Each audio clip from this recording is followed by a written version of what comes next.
my dear readers, listeners, and windmills. In that low-lying crucible of liberal tolerance, the Netherlands' history recently unfurled a comedy so rich in irony that Molière himself might have blushed at its audacity.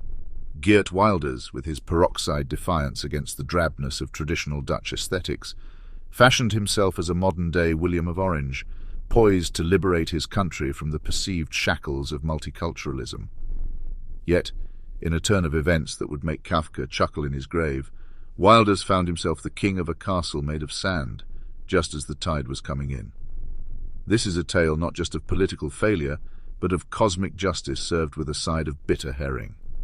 Wilders, who has long paraded his xenophobia as though it were a medal of honor, sought to ascend to the prime ministership on promises that would make a 1930s radio broadcast seem moderate. His platform, an amalgam of the kind of ideas one might expect to find scribbled on the bathroom walls of a particularly unsavory pub, included propositions so outlandish that even the Brothers Grimm might have accused him of excessive fantasy.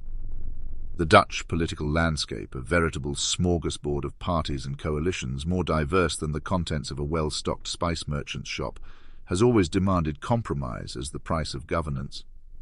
Yet Wilders, in his hubris, imagined he could navigate this intricate dance without so much as bending a knee. The result?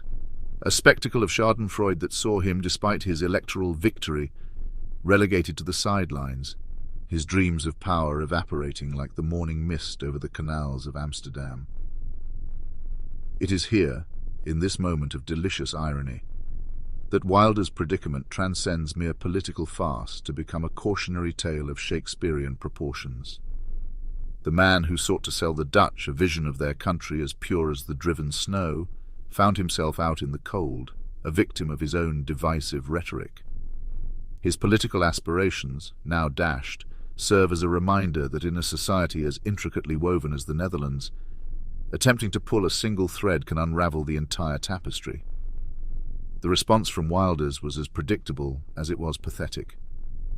Taking to social media, he waxed lyrical about his undying love for the Netherlands, a sentiment that seems as shallow as a puddle in the Sahara.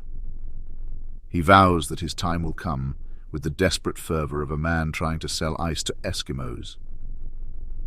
Yet one cannot help but detect the faint odor of desperation in his words, the scent of a man who knows deep down that his ship has sailed, and he wasn't on it. This entire saga serves as a vivid illustration of the enduring strength of Dutch democracy, a system that, for all its complexities, has shown itself capable of repelling the advances of a man whose vision for the future was as narrow as the alleys of old Amsterdam. Wilder's ignominious retreat from the threshold of power is not just a victory for the Netherlands, it is a victory for the very Enlightenment values that he so often claimed to defend. As the dust settles and Wilders finds himself a general without an army, we are reminded of the words of Cicero. To be ignorant of what occurred before you were born is to remain always a child. Wilders' failure is not just his alone, but a failure to understand the Netherlands, a country built on tolerance, trade, and the tireless reclamation of land from the sea. It is a land that has no place for the narrow-mindedness that Wilders peddles. In the end, he is but a footnote in the long history of a country that has always known how to weather a storm.